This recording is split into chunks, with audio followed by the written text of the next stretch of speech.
چلیں سر بسم اللہ الرحمن الرحیم. السلام علیکم. باخبر سویرا میں خوش آمدید. اجالا سویرا جس کے ساتھ ہم آپ کے سامنے ہیں اپنا شو لے کر, اور آج ہم بات کریں گے اپنے ظاہر ٹاپک بھی ہمارے بہت سارے ہیں, لیکن کیونکہ کہتے ہیں نا بڑی مجھے ایکسائٹمنٹ ہے, خوشی ہے, تو وائی ناٹ آغاز کیوں نہ کریں ہم ارشد ندیم سے, کیونکہ ہمارے 7 ایتھلیٹ گئے تھے پیرس اولمپکس میں.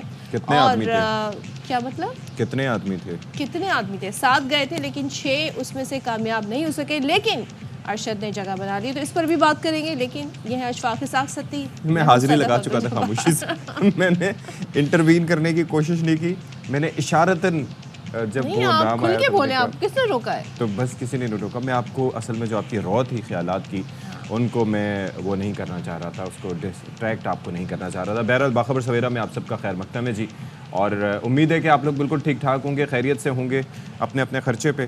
ماشاءاللہ سے جس طرح سے تذکرہ کیا صدف عبدالجبار نے ارشد ندیم کا, تو واقعتاً یہ ایک بڑی اچیومنٹ ہے جی. Is qualified for the finals.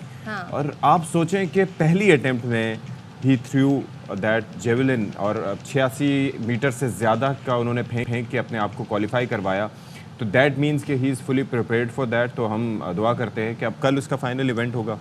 یس, اور مطلب سوچیں کہ انہوں نے فائنل میں جگہ بنا لی ہے, اور ظاہر ہے پاکستان کے لیے بڑا ایک ایسا مومنٹ ہے جس میں میں کل دیکھ رہی تھی سوشل میڈیا پر, سب لوگ بڑے ایکسائٹیڈ تھے, سب بہت خوش تھے. اور اس سے پہلے جو ہمارے ایتھلیٹ رہے وہ ظاہر ہے فرسٹ راؤنڈ سے سیکنڈ راؤنڈ نہیں جا سکے, اور لیکن آپ کو یاد دلائیں کہ ارشد کا نام سب سے زیادہ جب سامنے آیا جب ٹوکیو اولمپکس ہوئے, اور وہاں پر ان کے ساتھ جو تھے نیرج چوپڑا, اور ان کے ارشد کے درمیان جو ہم نے دیکھا ایک طرح کی بہت کم ڈسٹینس تھا, بہت کم مارجن تھا, جس سے دونوں ایک پوزیشن پر دونوں آئے. لیکن ارشد اس میں 5ویں نمبر پر رہے. اس بار پاکستان کی امیدیں جاگ گئی ہیں کہ پاکستان گولڈ میڈل حاصل کرے گا, اور 32 سال بعد.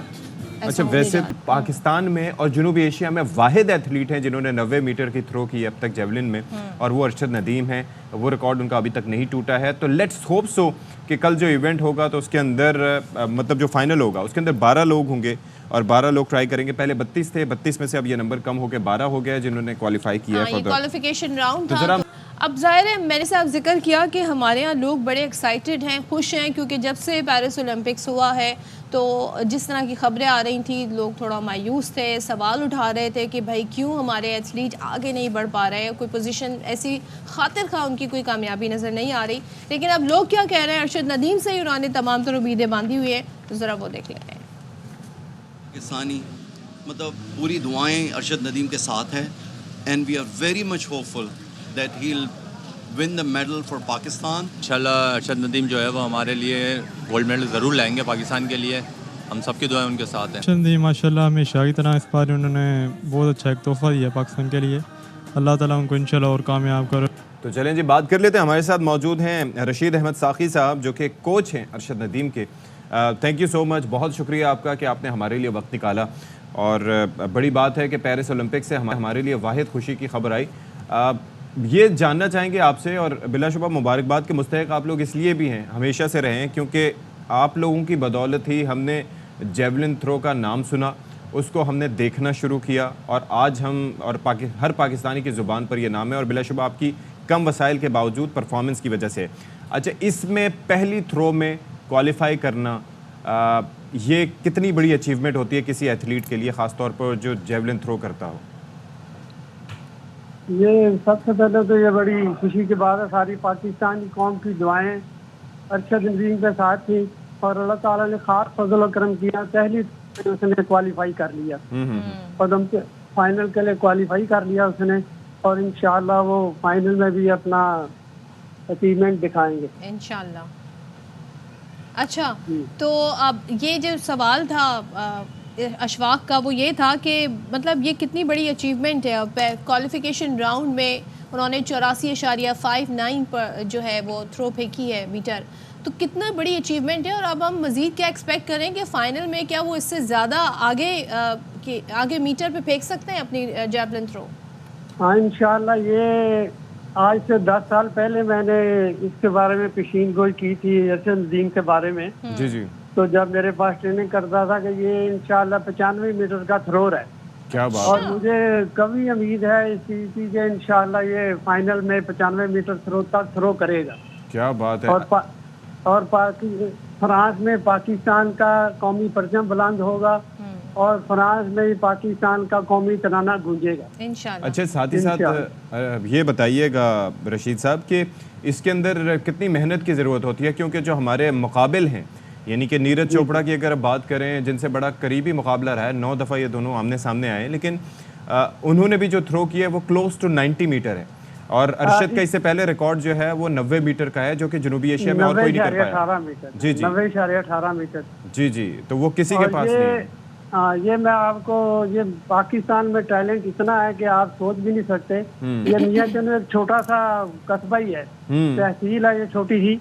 اس میاں چنو میں جیولن تھرو اور اس کے علاوہ شارٹ پوٹ اور ہیمر تھرو کے پاکستان کے جو ہے نا چیمپئن ہے میاں چنو میں ہے. اور ارشد ندیم تو بین الاقوامی ہے نا، مگر اس کے لیے میں ایک چھوٹا سا شعر میں آپ کو سنا سکتا ہوں.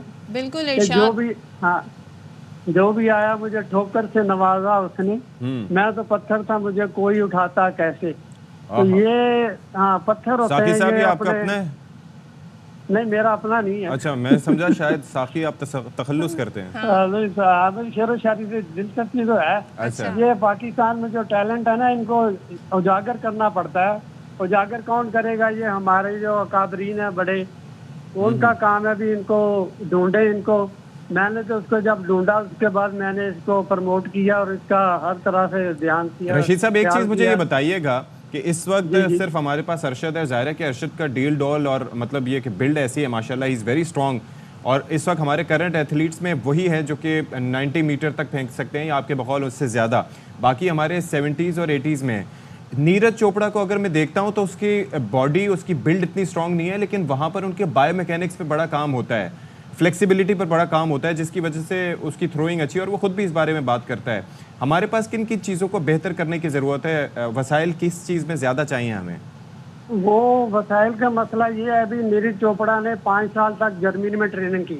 جی جی جی. اور ارشد ندیم ادھر پاکستان میں لاہور میں میاں چنو میں ٹریننگ کرتا رہا. اس کے بعد ابھی جب اس نے اپنا ٹوکیو اولمپکس میں گیا، اس کے بعد پاکستان والوں کو، اسپورٹس بال والوں کو خیال آیا تو انہوں نے اس کو ساؤتھ افریقہ ٹریننگ کے لیے بھیجا. تو پچھلے اولمپک میں اس کو 2 مہینے پہلے، اولمپک سے پہلے نا کرونا ہو گیا تھا ترکی میں. تو کرونا کی وجہ سے یہ اپنی پرفارمنس دکھا نہیں سکا. تو اس دفعہ انشاءاللہ یہ اپنی پرفارمنس دکھائے گا اور انشاءاللہ گولڈ کرے گا. چلیں جی ڈن ہو گیا انشاءاللہ. ہماری بھی دعائیں ہیں. تھینک یو سو مچ ساقی صاحب ہمارے ساتھ تھے، کوچ ہیں ارشد ندیم کے، اور ہم سب کی بھی بہت ساری دعائیں ہیں ارشد کے لیے. دیکھتے ہیں جی آج مقابلہ کیسا ہوتا ہے اور کیا رزلٹ ہمارے سامنے آتا ہے. ایک چیز پہ میں کامنٹ کرنا چاہ رہا تھا کہ اگر پاسبل ہو سکے تو ہمیں نیرج چوپڑا کی وہ تھرو ہے وہ اگر آپ دکھا سکیں تو دیٹ وڈ بی گریٹ. آپ یہ دیکھیے گا صدف، میں صرف بایو میکینکس کی جو بات کر رہا تھا، is not that heavily built, لیکن بایو میکینکس میں یہ دیکھیے گا، یہ تھرو کیا اور پورے جسم کو یوز کرتے ہوئے، جیسے کسی اسپرنگ کو یا کسی ربر کو آپ کھینچتے ہیں اور اس کے بعد تھرو کرتے ہیں. جبکہ ارشد نے ماشاءاللہ ہی سو اسٹرانگ، لیکن آپ تھرو دیکھیں گے تو اس کے اندر شولڈر اور جو اپر باڈی ہے اس کو یوز کرتے ہوئے انہوں نے تھرو کیے. دیکھیے گا، you getting the difference. So that what I was talking about کہ وہاں پر بایو میکینکس پہ کتنا کام ہوتا ہے. حالانکہ دونوں کو ساتھ کھڑا کریں تو ارشد از ماشاءاللہ taller and stronger. I hope we perform well. میری پوری دعائیں ارشد ندیم کے ساتھ. کیونکہ ارشد نے دیکھیں فرسٹ اسٹیپ تو کر لیا نا پورا، انہوں نے کوالیفیکیشن راؤنڈ میں جگہ بنا لی جس کی سب کو ان سے توقع بھی تھی. تو لیٹس سی اب آج کے کیا مقابلہ رہتا ہے. تو اب یہ سب تو اولمپکس کی بات ہو گئی ہے، اور یقیناً آج جو سارے لوگ ٹی وی سے جڑ کر بیٹھے ہوئے ہوں گے، دیکھ رہے ہوں گے، سو ہم سب دعا بھی کرتے ہیں اس حوالے سے. لیکن اب آگے بڑھتے ہیں اور موسم کی ذرا بات کر لیتے ہیں. موسم میں کافی اب ٹھہراؤ سا آ گیا ہے. وہ جو بارش کی رم جھم تھی، وہ جو بوندا باندی تھی، وہ کہیں تیز کہیں ہلکی بارش، وہ اب ذرا رک گئی ہے. نہیں ہو رہی ہے پھر بھی. کہاں میں نے تو نہیں دیکھی. کل ہو رہی تھی، آج کہاں بارش ہوئی؟ بھائی ہو رہی تھی، نہیں ہو رہی تھی، ہلکی پھلکی کہیں پہ تھوڑی تھوڑی چھینٹیں. ہاں مطلب بادل چھائے رہے، موسم ابر آلود ہے. نہیں ہوئی. بہرحال کراچی کی حد صرف تک ہم کراچی یہ میں، بتا رہے ہیں کیونکہ ہم کراچی میں وٹنس جو کر سکتے ہیں وہی آپ کے سامنے رکھ رہے ہیں, لیکن ہمارے رپورٹرز جگہ جگہ سے, اور ظاہر ہے اب تو سوشل میڈیا سے ہم لوگ اتنا کنیکٹڈ ہیں کہ ہر جگہ کی خبر پہنچ جاتی ہے. تو ملک بھر کی بات کر لیتے ہیں موسم کی. موسم ملک بھر میں اچھا ہے اور مانسون کا اسپیل جاری ہے. بیشتر علاقوں میں ہم دیکھ رہے ہیں کہ تیسرا چوتھا اسپیل چل رہا ہے. سندھ, بلوچستان, پنجاب, کے پی میں بارشیں جو ہیں ان کا سلسلہ تھم گیا ہے, یعنی کہ ملک بھر سے یہی خبر آ رہی ہے. اور برسات کے بعد اب جو صورتحال ہے وہ سب کے سامنے آ رہی ہے. ظاہر ہے بارش جب تھم جاتی ہے تو پھر اندازہ لگایا جاتا ہے کہ کہاں پر کیا نقصان پہنچا, کہاں پر ابھی بھی پانی ہے, کہاں پر سڑکیں ڈیمیج ہیں. تو وہ صورتحال اس کے لیے کام کیا جا رہا ہے. سندھ کے جو علاقے ہیں وہاں پر اس وقت دیکھا جا رہا ہے کہ جی پانی کہاں پر ہے. دادو کی بات کر لیں, اس کے علاوہ کوٹ ادو کی بات کر لیں, یہاں پر جو نشیبی علاقے ہیں وہ زیر آب ہیں. اسی طریقے سے اب ریسکیو کا کام تو ہو چکا آلریڈی, لیکن اب باقاعدہ پانی کی نکاسی کا کام جاری ہے. تو اب ایک چیز اور بتائی جا رہی ہے جو کہ ہم پہلے بھی بتا رہے تھے کہ 13 اگست سے ایک نیا سسٹم داخل ہوگا اور بارشوں کا ایک نیا اسپیل شروع ہونے بالکل جی. اس کے بعد بارش کا اسپیل جو شروع ہوگا اس میں بتایا جا رہا ہے کہ لاہور سمیت پنجاب کے کئی شہروں میں بادل برسیں گے. کے پی میں بھی برسات ہوگی, اس سے متعلق بتایا گیا ہے. اور جبکہ 11 اگست سے جو سندھ میں مانسون کا سسٹم شروع ہوگا, داخل ہوگا, بڑا سسٹم ہے جس سے ضلع کشمور, جیکوب آباد, شکارپور, لاڑکانہ, جامشورو, حیدرآباد, میرپور خاص, تھرپارکر, کراچی کی بھی بات کریں تو وہاں پر بھی تیز بارش ہو سکتی ہے. مانسون کے چوتھے اسپیل سے بلوچستان کے مختلف اضلاع میں بھی یہ رپورٹ کر دیا گیا ہے کہ بارش ہوگی. تو جو لوگ ترسے ہوئے تھے, یعنی کہ ابھی تک ہمارے جیسے کہ کہہ رہے تھے کہ جی بارش نہیں ہوئی, یہ نہیں ہوا, وہ نہیں ہوا, تو اب یہ ہے کہ they need to brace themselves for the next spell. اچھا, کراچی کے حوالے سے ہم بات کر رہے تھے تو اس میں یہ ہے کہ سمندری ہوائیں بحال ہو چکی ہیں. اب ہم جو بات کر رہے تھے نا صدف عبدالجبار کے حبس ہو جاتا ہے, بادل چھائے رہتے ہیں, لیکن کل میں وٹنس کر رہا تھا کہ کل کافی ہوائیں چل رہی تھیں اور ظاہر ہے کہ اس کے اندر پھر آپ کو اندازہ ہو جاتا ہے, ورنہ تو ایسے حبس کا سما ہوتا ہے. لیکن ہوا چلنے سے ایک تو یہ ہے کہ بارش بھی نہیں ہوتی کیونکہ وہ بادلوں کو اڑا کے اپنے دوش پر ادھر سے ادھر لے جاتی ہے. نہیں رہی, وہ حدت نہیں رہی, وہ تپش نہیں رہی جو گرمی میں ایک حبس کا عالم تھا. گرم ہوا بھی تھی تو گرم ہوا تھی. اب موسم کافی بہتر ہے اور اس موسم میں کہتے ہیں نا کہ لوگ اس کو بھی بڑا انجوائے کرتے ہیں. ہم لوگ کراچی میں اب یہ ہے کہ بارش نہیں ہوئی کوئی بات نہیں, موسم ابر آلود ہے اور موسم اچھا ہے, ہوائیں چل رہی ہیں. اور پوچھیں مجھے کیسے پتہ چلا؟ کیسے پتہ؟ بیڈمنٹن کھیلنے سے حبس میں کھیلتے تھے تو اس سے شٹل ادھر ادھر نہیں جاتی تھی, اب شٹل ٹکتی ہی نہیں ہے, تو اندازہ ہو گیا کہ ہوائیں بحال ہو گئی. ہواؤں کا رخ آپ نے شٹل سے اس کا اندازہ لگا لیا. پریڈکشن کر سکتا ہوں ویسے اس حوالے سے. Why not. چلیں جی, گلگت کا بتا دیتے ہیں کہ گلگت بلتستان کیونکہ اب درجہ حرارت جب بڑھ رہا ہے تو جو گلیشیئرز ہیں وہ پگھل رہے ہیں اور تیزی سے پگھل رہے ہیں, جس کے باعث جو ہمارے پہاڑی علاقے ہیں وہاں پہ جو ندی نالے ہیں ادھر بھی ہم دیکھ رہے ہیں کہ ایک سیلابی ریلا سا ہے. سڑکیں, سرکاری املاک بہہ چکی ہیں. منظر آپ اگر دیکھیں تو اس سے اندازہ لگایا جا سکتا ہے بڑا طاقتور یہ ریلا ہوتا ہے پانی کا. اور اس کے علاوہ دیگر جو علاقے بتائے جا رہے ہیں وہاں پر زرعی زمینیں ہیں, درخت ہیں, اور جو سڑکیں جو ایک گاؤں کو دوسرے گاؤں سے, ایک علاقے کو دوسرے علاقے سے جوڑتی ہیں وہ متاثر ہوئی ہیں.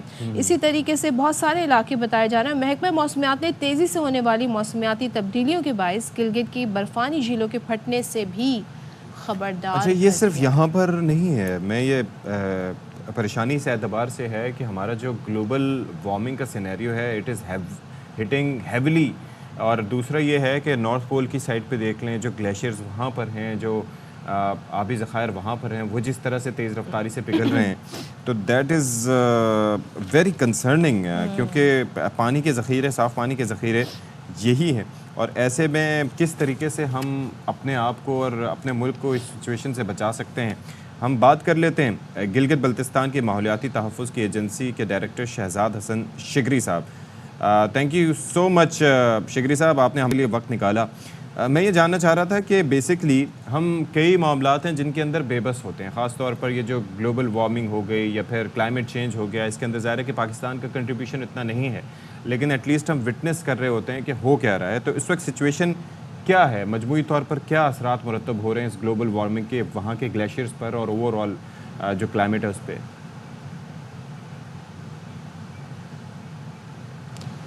شگری صاحب آپ سن سکتے ہیں؟ السلام علیکم.